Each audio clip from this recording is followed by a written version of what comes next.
Vážení diváci Britských listů, dnes máme v rozhovoru Britských listů velmi význačného hosta, slovenského filozofa Borise Zalu, zakladatele slovenského sociálně demokratického hnutí, dlouholetého člena strany Smer. A budeme s ním hovořit nejenom o politické situaci na Slovensku, ale především o situaci levice na Slovensku, v Česku a obecně v širším středoevropském regionu. Pane Zalo, vítám vás. Ďakujem pekne, teším sa na rozhovor. Chtěl bych rovnou začít.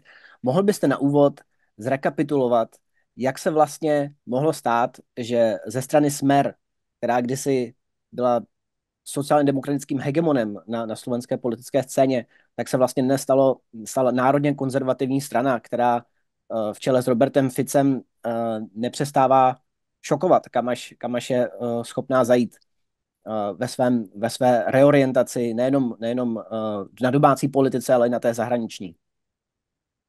Sledujete to presne, vidím, pretože ten vývoj bol skutočne taký.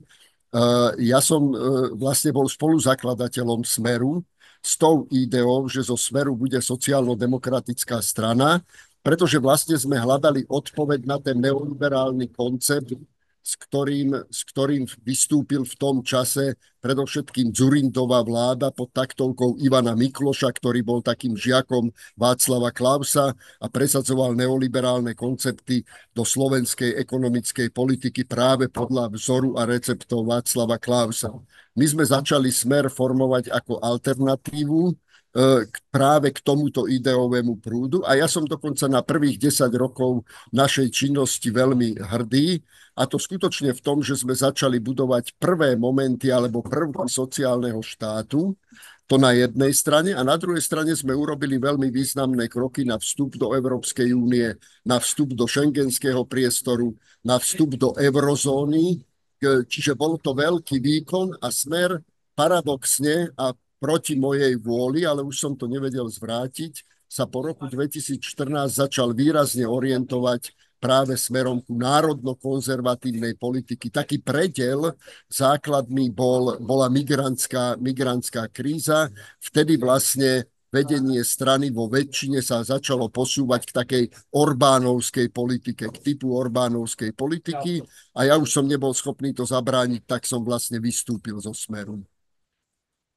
Když bych se ještě mohl vrátit tady k tomu období, tak mám teď na mysli to období okolo toho roku 2015 a toho vrcholu té migrantské krize, nejenom na Slovensku, ale také v Česku a obecně v Evropské unii, tak právě potom vnímáte, že by tam nastala ještě jaksi další radikalizace té trajektorie. Mám teď na mysli samozřejmě i rok 2018, kdy na Slovensku panovaly masové demonstrace a Robert Fico byl nakonec donucen odstoupit a potom samozřejmě i ten poslední vývoj, kdy jsme vlastně minulý měsíc v decembri mohli Roberta vidět spatřit v Kremlu, jak si podává ruku s Vladimírem Putinem. No, to už je to logika vývoja. Ak sa raz vydáte istou cestou, tak vás to k tomu zoberie. Ja mám najväčšie podozrenie, a teda podozrenie mám istotu, že ten najväčší zlom bol v tom, že práve Robert Fico začal vidieť vo Viktorovi Orbánovi akýsi svoj vzor, začal ho nasledovať. Napriek tomu, že som mu mnohokrát vysvetloval detailne, že Slovensko nemá túto, povedal by som, monarchistickú tradíciu a nostalgiu, ktorá je zažitá v maďarskej tradícii a o ktorú sa Viktor Orbán veľmi šikovne opiera. Slovensko túto tradíciu nemá, ako vravieval Vladimír Mináč. Slovensko je skôr plebejská krajina a kladie plebejský odpor, bojuje skôr tým plebejským spôsobom. Ale Robert Fico sa jednoznačne touto cestou vybral, ja som to videl, nedalo sa to už skutočne nejakým spôsobom zvrátiť. No a keď už ste potom v tej logike, tak už ste v nej vlastne v takej pasci, pretože tými svojimi prvými vystúpeniami si vlastne isté časti spoločnosti dostanete proti sebe. Robert Fico dostal proti sebe mestskú populáciu, zelených, liberálov, luteránov, Čiže ostala mu vlastne len tá národno-konzervatívna, veľmi výrazne spätá aj s katolicizmom línia. A to už je logika veci, ktorej sa drží a tá ho dneska drží v tej pasci. On už vie, že inde šancu nemá. On už nikde inde nikdy dôveryhodný nebude. Takže on vždycky bude hrať už na tú národno-konzervatívnu líniu, pretože tam je ešte dôveryhodný. No a samozrejme, keďže chce brať voličov z krajnej pravice, tak veľmi často a rýchlo sa prispôsobuje tematike krajnej pravice a preberá jej narratív, jej terminológiu, jej rétoriku. To je logika politickej moci.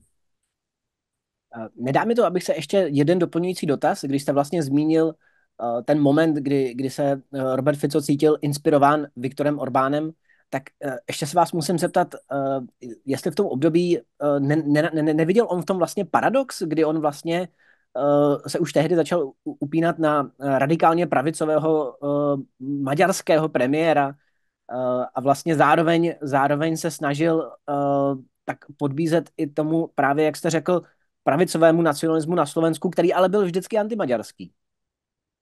No, Robert Fico nevnímal na začiatku Viktora Orbána v kategóriách krajná pravica, radikálny, národno-konzervatívny. Nevnímal to v tejto polohe. Vnímal to v tej polohe skôr, že si vyberá témy, s ktorými je úspešný a získava v Maďarsku vždycky dokonca nad 50-percentnú, nadpolovičnú väčšinu, čo bol vždycky sen Roberta Fica. Ale treba povedať ešte aj inú vec. Ono to v Smere není závislé a nebolo závislé iba od Roberta Fica, aby sme to neredukovali. V Smere boli veľmi silné politické osobnosti aj rôzne prúdy. Bol silný sociálno-demokratický prúd, bol relatívne silný liberálny prúd v Smere a bol aj národno-konzervatívny, ale ten bol veľmi okrajový. Viedol ho vtedajší minister kultúry Marek Maďarič a dnešný minister zahraničných vecí Ďuro Blanár, ktorí predstavovali ten národno-konzervatívny prúd. Ale ten bol veľmi, veľmi okrajový.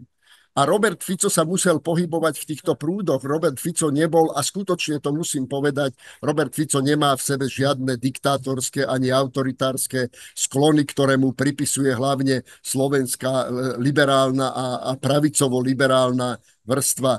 To nemá. On si vždycky demokraciu inak ako systém považoval, pretože videl, že práve tam má možnosť v rámci demokracie pôsobiť tými technikami a metódami, ktoré mu boli blízke. Aj keď sa často hovorí o tom, a často mnohí ho zase z pravicovej línie nazývajú, že je komunista, dedičstvom vôbec to nie je pravda. Robert Fico sa vynikajúco cíti v pluralitnom systéme, v ktorom môže pôsobiť aj demokratickými metodami, propagandou, aj manipuláciou, aj ideológiou. Jemu sa súťaž páči. On s týmto nemá problém a nikdy nemal tendencie meniť demokratické inštitúcie. Ale chce v nich vyhrávať. A urobí všetko preto, aby v nich vyhrávať mohol. To je jeho cesta, to je jeho tendencia.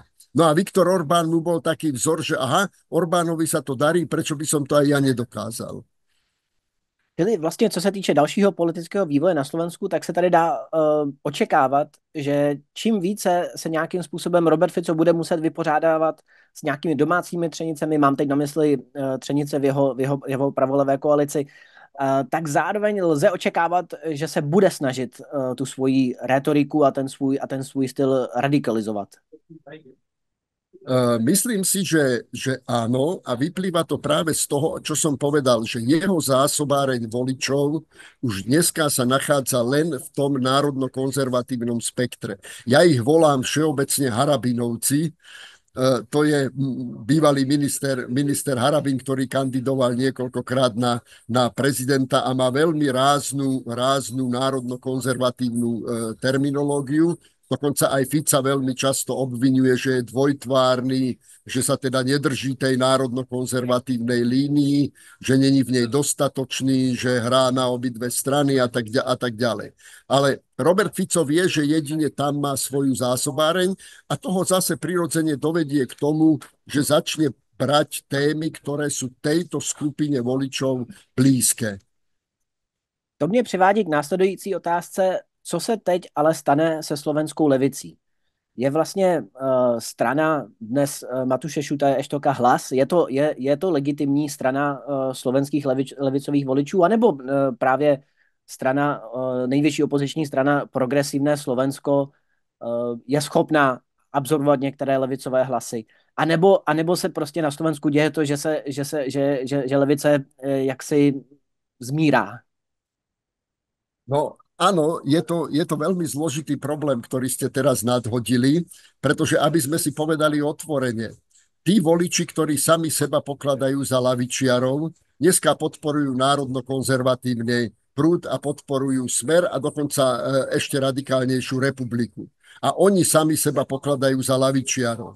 To je úplná domotanosť. Ale rovnako to platí, povedzme, aj na veľkú časť voličov progresívneho Slovenska, ktorí na 80% vlastne sú klasickými sociálno-demokratickými voličmi, niečo medzi zelenými a sociálno-demokratickými voličmi, ale keď označujú samých seba, tak sa označujú ako liberáli alebo pravicoví liberáli. Čiže úplná zmetenosť. A pokiaľ ide o politickú stranu Hlas, v ktorej pokiaľ bol Peter Pellegrini predsedom tejto strany, ja si myslím, že úsilie sociál-demokratizovať a robiť sociálno-demokratickú politiku z pohľadu Petra Pellegriniho bolo úprimné. Ale po jeho odchode vlastne vidíme, že v strane nastalo štiepenie.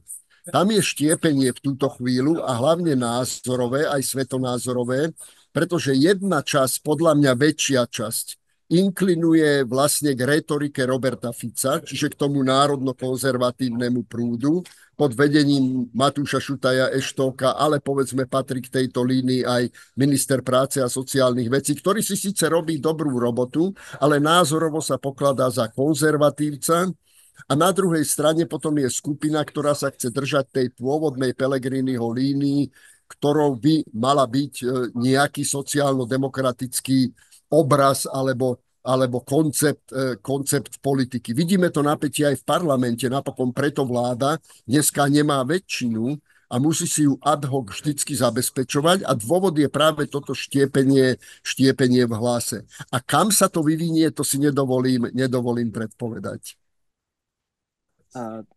Tím pádem bych možná trošku si dovolil tady rozšířit obzory o Česko a zeptat se vás, jestli možná tady to, o čem tady hovoříme, zkrátka o trošku válcování té klasické levice ze strany populismu a populistických a národoveckých stran, tak jestli to paradoxně není vývoj, v kterém se trošku Česko a Slovensko navzájem sobě podobají. Mám tady na mysli samozřejmě v případě Česka populistickou stranu Andreje Babiše ANO, která vlastně obsadila ten elektorát, který vlastně ještě na začátku 20. století tak primárně patřil sociální demokracii a která vlastně to politické spektrum, bych si troufl tvrdit já, v Česku štěpí na dva hlavní tábory, tím je ten populistický tábor Andreje Babiše a potom řekněme ten pravicově, liberálně pravicový tábor nebo liberálně pravicově konzervativní, taky to není úplně jednoduchá definice, kolem kterého jsou soustředěné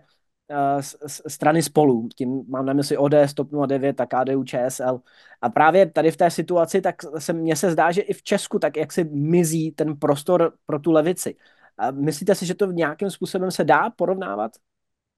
Dá sa to porovnávať, ale ja by som to dokonca ešte rozšíril. Ja si myslím, že to je celoevropský fenomén.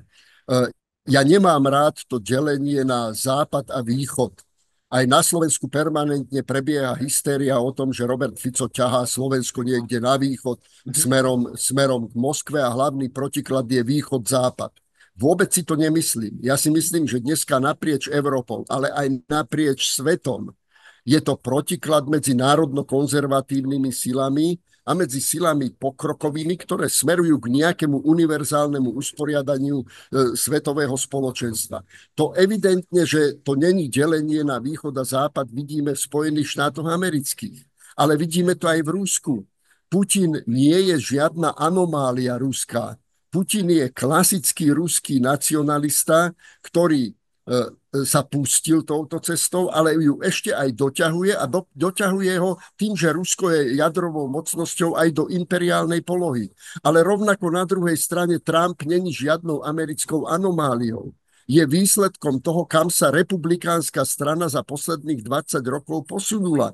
Ona sa posunula od klasického neoliberálneho globalizačného konceptu, sa posunula k národno-konzervatívnej línii America First a ešte silne, to chcem zdôrazniť na oboch stranách, silne podporená náboženským fanatizmom, ku ktorému patria aj celý ten koncept konšpirácií. A toto sa deje naprieč Európou ako celkom. A tá hra, povedzme, Roberta Fica, ale podľa mňa aj Babiša, není v ťahaní na východ. Tá hra je v tom, že oni vidia, že je tu návrat geopolitiky. Geopolitiky, ja ju nazývam geopolitika národnej konkurencie bez nejakých univerzálnych pravidiel. A oni proste v tejto geopolitike, ako ju oni vnímajú a cítia, chcú hrať nejakú rolu. No a Robert Fico nechce predať Slovensko Rusku. Robert Fico chce byť osoba, ktorá v tomto spore bude hrať nejakú významnejšiu rolu a bude mať pocit, že ako predseda vlády malej krajiny hrá medzi týmito veľkými hráčmi nejakú rolu. Podľa mňa Babiš rozmýšľa úplne tým istým spôsobom. Čiže vidím, že ten protiklad je iný, ako ho hlavne mainstreamové a liberálne médiá permanentne predstavujú ako boj medzi východom a západom. Nie. To je boj medzi národno-konzervatívnou reakciou na neoliberálnu globalizáciu a zatiaľ sa nám iný koncept, aj keď Biden sa o to pokúšal, iný koncept sa nám nepodarilo zatiaľ v tom globálnom meritku presadiť. A tam by som ja napríklad videl aj priestor lavice. Poviem to úplne úprimne, ten volič, preňho je pochopiteľnejšie, aj keď je lavičiar, to, čo robia konzervatívci, pretože tej národnej politike rozumie oveľa lepšie. Aj tomu, že národné hospodárstvo sa dá riadiť tak, že je to preňho viditeľnejšie. Povedzme, potravinová sebestačnosť. Úplná hlúposť v dnešnom svete, ale vyvoláva národnú vášeň a je niečím, čo chceme všetci akoby dosiahnuť. No a toto je podľa mňa práve to, čo ťahá toho voliča potom z tej lavicovej, pretože lavica nepostavila alternatívu. A ja poviem aj v čom napríklad vidím takú alternatívu. Ak chceme zastaviť ten nástup národno-konzervatívny a ten vždycky inklinuje k fašistickým prvkom, to závisí len od geopolitických pohybov, že či sa tie fašistické prvky zdôraznia viacej alebo zdôraznia menej. Ale keď sa pozrete na to, čo robí Elon Musk v súčasnosti vo vzťahu k Európe, však to je radikálne dávanie dokopy ultrapravicových, národno-konzervatívnych až fašizujúcich síl. To, čo začal robiť Steve Bannon v prvej Trumpovej vláde, ale robil to veľmi teoreticky, to Elon Musk z poverenia Trumpa začína robiť v Európe. A cieľ je jednoduchý. Rozbiť Európsku úniu, pretože Európska únia je moc silný partner aj Spojeným štátom. Keby bola rozdrobená na menšie štáty, tak je slabým partnerom. A Trump si môže robiť, čo chce v tejto polohe. Takže táto hra je tu. No a oproti tomu lavica nepostavila absolútne žiaden koncept a takéto koncepty existujú, ale lavica sa ich nechytá a ja som dosť v kontakte aj s európskymi sociálnymi demokratmi a musím povedať, že zaostávajú, že nemajú tú víziu, kam by vlastne túto dilemu mali riešiť.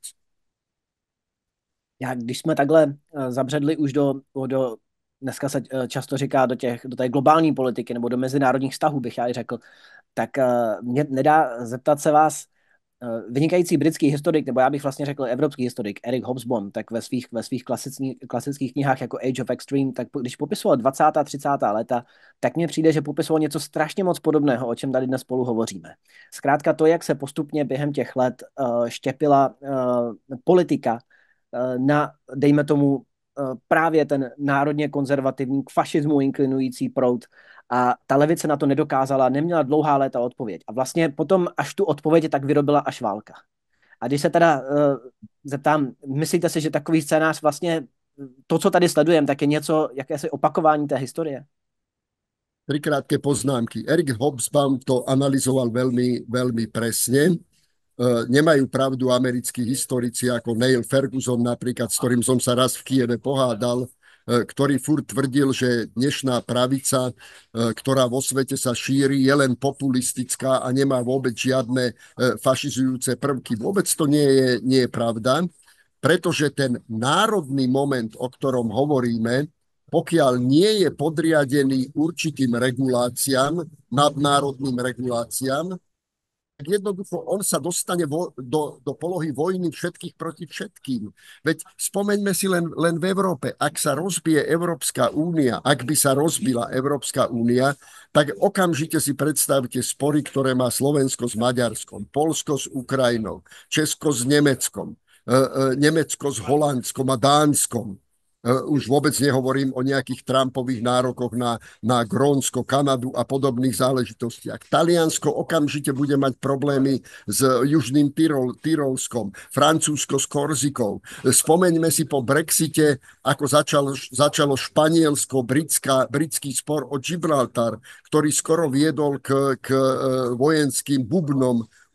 Čiže predstavte si, že sa Európska únia rozpadne, tak všetky staré geopolitické problémy vyplávajú na povrch a začne vojna všetkých proti všetkým. To je ten návrat k tomu tých 30 rokov, ktoré spomínate. Ale proti tomu je riešenie. A to jediným riešením je práve federalizácia Európskej únie. Európska únia je jediná schopná skutočne zabrániť fašizujúcim tendenciám v rámci Európy.